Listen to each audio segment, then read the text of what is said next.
every week we bring in our top headlines of the week, and Nebraska plays Purdue Saturday, 2:30 FS1. And we thought we'd just go right to the source, to the straight source to get the scoop on this game. Our longtime friend, On3 colleague from Gold and Black, Tom Dienhart, joining us here on Husker Online Headlines. Tom, first of all, are you going to do your annual stop at Runza? I know that's like your go-to thing. I look forward to the annual Tom Dienhart tweet from Runza when you hit town.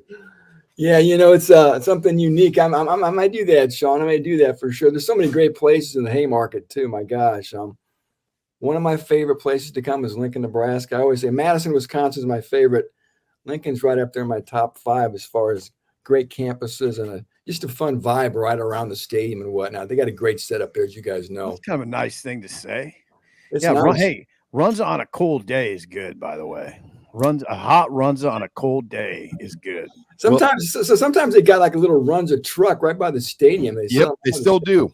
Oh, okay. So let's jump into this matchup. I mean, you're in year 1 of Ryan Walters, Tom, at Purdue.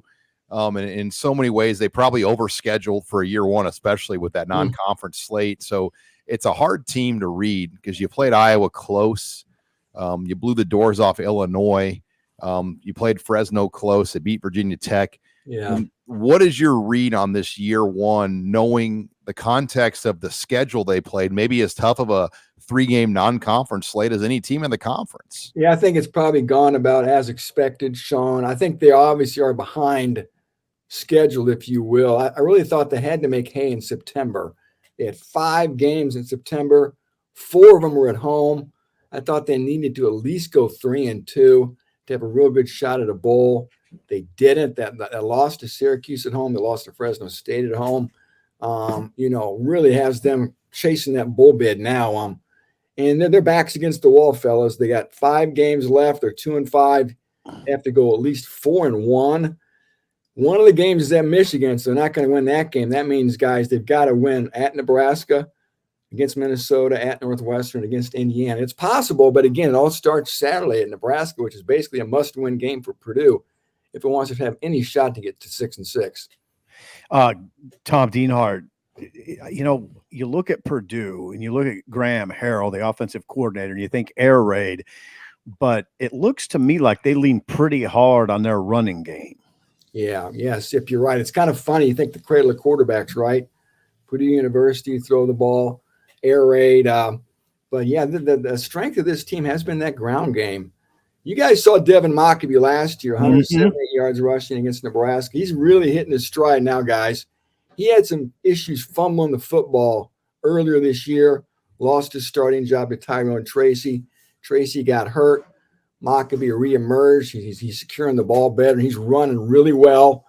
Tyrone Tracy's going to play, guys. He missed the last game and a half with a groin injury, so they're going to have both their backs returning. But as you guys know, man, this is the number 4 rush defense in America. Nebraska's got 76 yards a game. It's going to be tough sledding on the ground. I think Purdue's only real hope here is to try to get something going downfield to try to loosen up that Nebraska defense if they want to have any sustained success on offense, it looks like. What would you say is the real strength of Purdue when you kind of size up what you've seen over the first 7? Besides Mockabee and some of the running game, is there something like that really jumps out with what Walters has brought in there from where it was at with Brom? I think the other spot on offense that I think is pretty strong is the tight end position. Garrett Miller, number 88. I think he's a pro. He missed all of last year with a knee injury. He's been really slow to get up to speed this year, but he's finally hitting his stride, guys. So he's going to have a big game, I think, if Purdue wants to win. I think on defense, the strength is up front. The outside linebackers, they have one guy called a Fox and one guy called a Buck. The Buck's in the boundary, the Fox is in the field. They line those guys up on the line. Nick Scorton, Kydron Jenkins, 2 of the best pass rushers in the Big Ten. And they've got a good, solid group of 6 guys that can rotate inside that have some size. So those 2 areas are probably the strength, or 2 of the strengths on this team so far in 2023. That's a little scary, Tom, for Nebraska fans to hear. Purdue does rank 19th nationally, averaging 3 sacks per game. And you're talking about some outside linebackers that can fire off the edge. That's where Nebraska has been a little vulnerable. So you think they could get some stuff done that way? They could, talking to Sean and listening to Matt Rule's press conference, I'm aware of the injuries that Nebraska suffered on that offensive line. Three starters are down. So, I think Purdue could have some success there.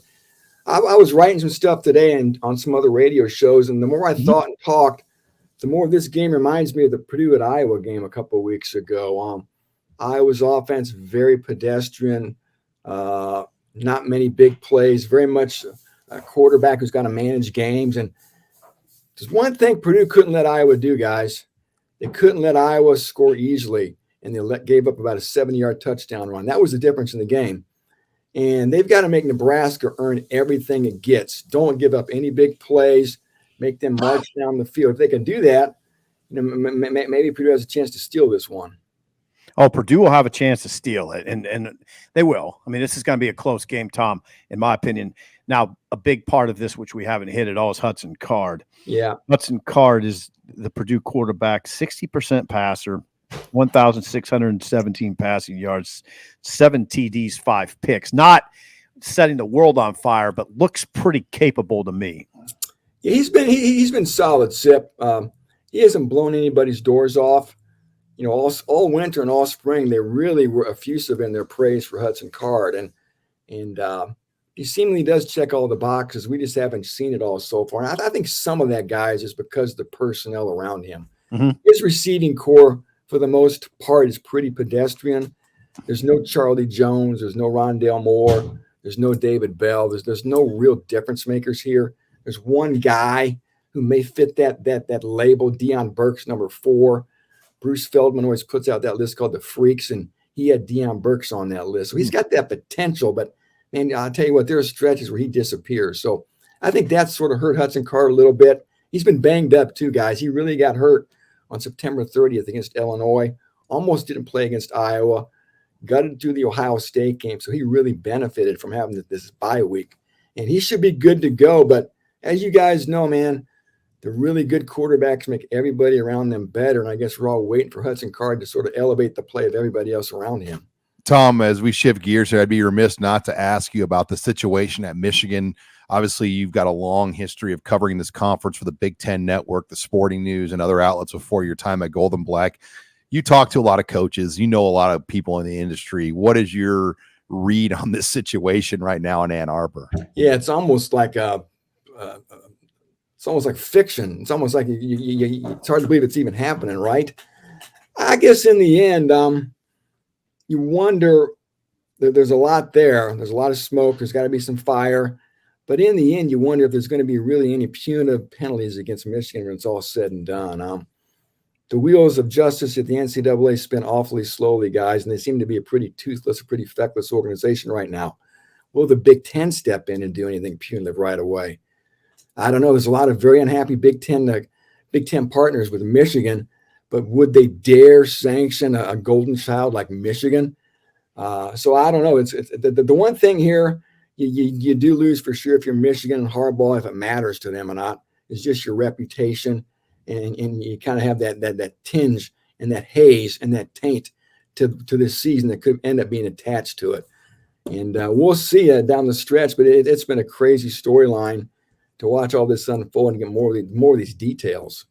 I know this is just your opinion, but is this something that could derail Michigan? Is it big enough for that? I mean, I have my own opinions on it. What do you think? Yeah, you wonder if it's if it could be a divisive force sip or if it could be a circle the wagons moment.